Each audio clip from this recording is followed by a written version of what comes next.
Hey, here's a radical idea. Why don't you just stop eating in the first place? I mean, just stop eating it. So, cutting blood sugar after 50. The old blood sugar. Something that I've suffered with in the past, probably 5 years. It's something I found out about fairly late, being undiagnosed type 2 diabetic for God knows how many years. It's a challenge, especially when you hit 50. I think your insulin intolerance develops.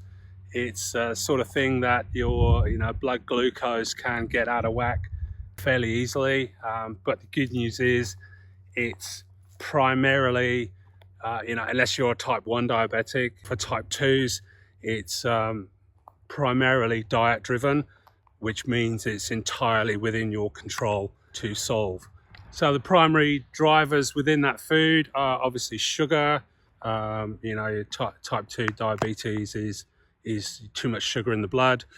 It comes from your cakes and your biscuits and your sugary treats and that sort of thing, but it also comes from the carbohydrates that you're eating. So your bread, your pasta, rice, potatoes, other starchy root veg are all pretty much just repackaged sugar, and that's what's causing the problem.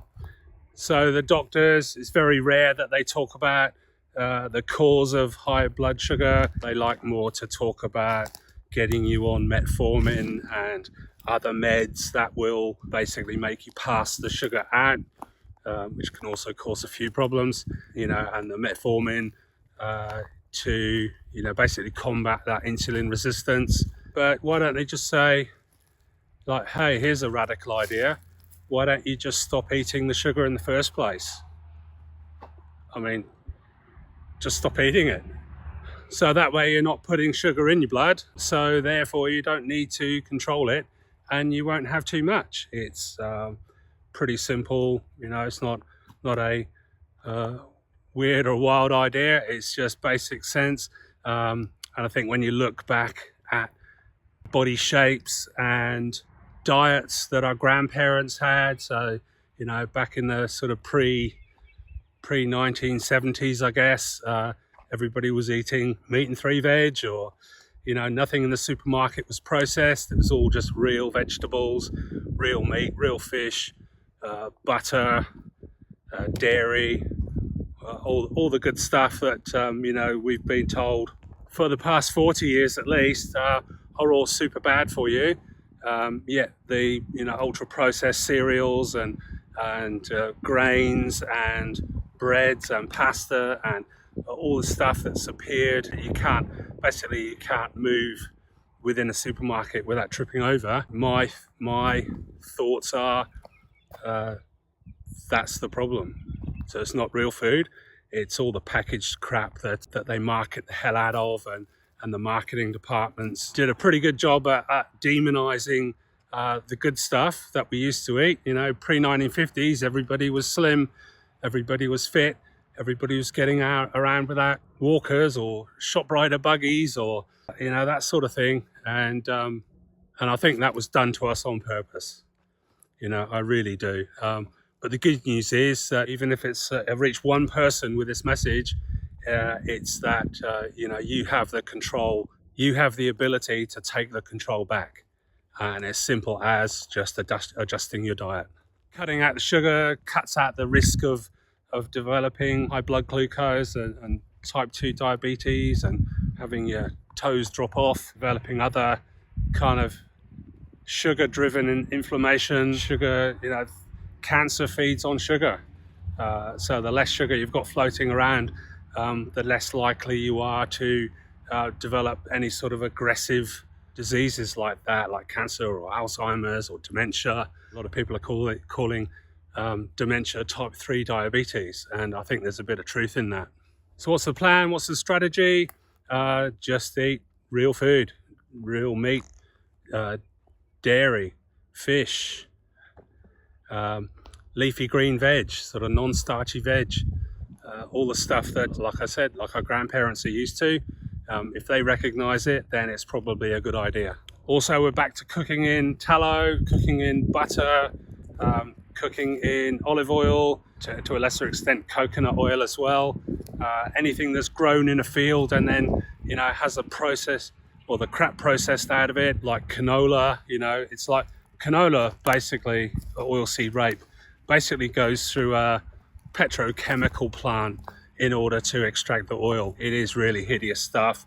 It's probably rancid by the time it gets to you, causes all sorts of inflammation. You know, there's more and more studies coming out just saying how bad, how bad the seed oils are. And in all honesty, doesn't take 5 minutes on Google to find that. So I encourage you to do that when you've got some time on your hands. Good news is no calorie counting, no missing out. If you want a big tomahawk steak with a side salad and maybe some keto fries, go for your life. That's, you know, my opinion, that nobody's missing out if they're eating that. It's no portion control, no little book of calories. It's just eat real food, dump the carbs, dump the sugar, and it'll be happy days. So what can you expect? Within a couple of weeks, I'd expect to see your blood glucose levels drop. You might find that weight starts peeling off. Certainly that's what I found. I went through a fairly rigorous 4 months of weight loss, or lost close to 23 kilos, so 50 plus pounds in 4 months, just by cutting sugar, cutting carbs, and yeah, I really haven't looked back. So my blood pressure also dropped. I was, had massively high blood pressure, sort of 180 over 120, something like that, just about ready to keel over. And by dropping that weight, cutting the carbs, cutting the sugar, my blood pressure came down to within normal tolerances. So, my doc was pretty much amazed. She said, "Oh, I don't know what you're doing, but just keep doing it." And I am, and I did. Okay, now you're going to have obstacles.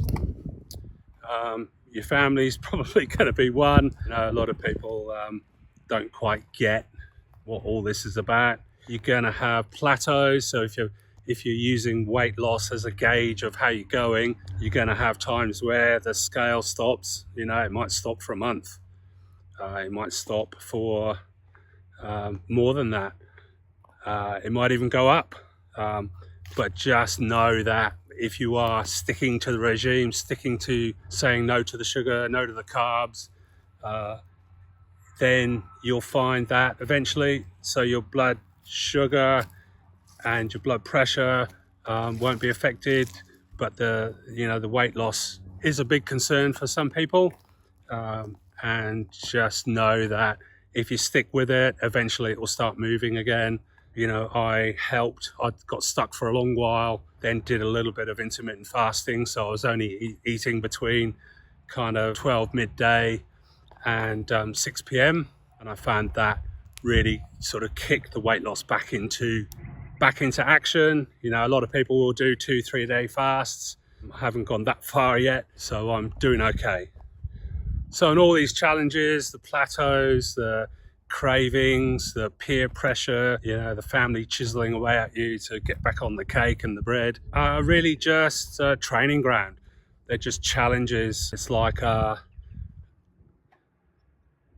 so the sugar resistance is like a muscle, I guess. Like the more you resist, the more that becomes normal. The bigger that muscle gets, the easier it is to say no to that piece of cake at a birthday party, or half a dozen beers at the end of work on a Friday. It's sometimes not easy, but it is simple. So you just got to work that muscle, keep resisting, keep doing the right thing, and it'll pay off with way much more time on this planet than you might otherwise have if you stick with high blood glucose. If you continue to be a type 2 diabetic, if you continue wolfing down the fries and the burgers and the seed oil, it's really all in your control. Okay, so that said, really nobody's coming to save you. That's the bad news.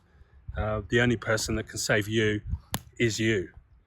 You need to develop that resistance, keep saying no to the carbs, keep saying no to the sugar, and you'll find that will just become, eventually that'll just become who you are, what you do, and everybody will appreciate that.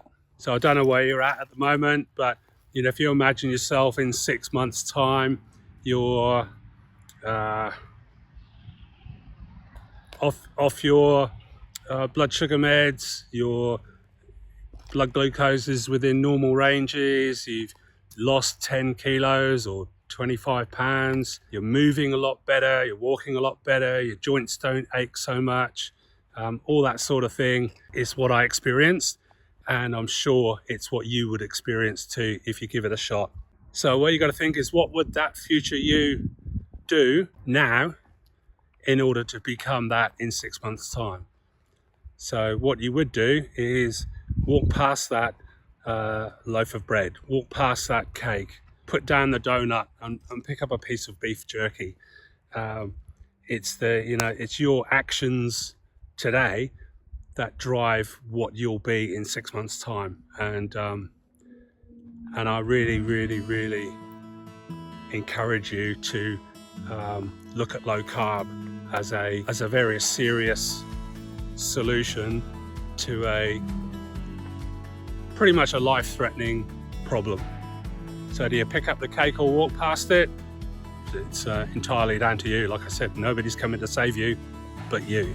So my name's been Alan. I'm hanging around in the comments a lot, so if you've got any questions, you're not quite sure about something, or you just want a bit of encouragement, then please drop a comment, and I'm in there every day answering all the questions. You can find me at carbsurvivor.com. I've got a free guide I did for myself a few years ago that I stick on the fridge that just shows me what carbs are in what food. So it's a traffic light system: red, amber and green, and obviously red is no-go, amber is sort of eat with caution, with a bit of restraint, and then green is go for your life, eat as much as you want. So if you want a big tomahawk steak with a salad and some keto fries on the side, go for it. You definitely, this isn't a lifestyle where you have to miss out on anything. I've also got a recipe playlist on my channel. So I've got, wait for it, pizza, fries, chocolate brownies, ice cream, all the stuff that you might imagine you'd never see again is all doable, and you can check those recipes out and let me know what you think. Okay, thank you so much for watching. I've been Alan, and you have a great day, and good luck dodging the carbs. See you later, bye. So blood sugar.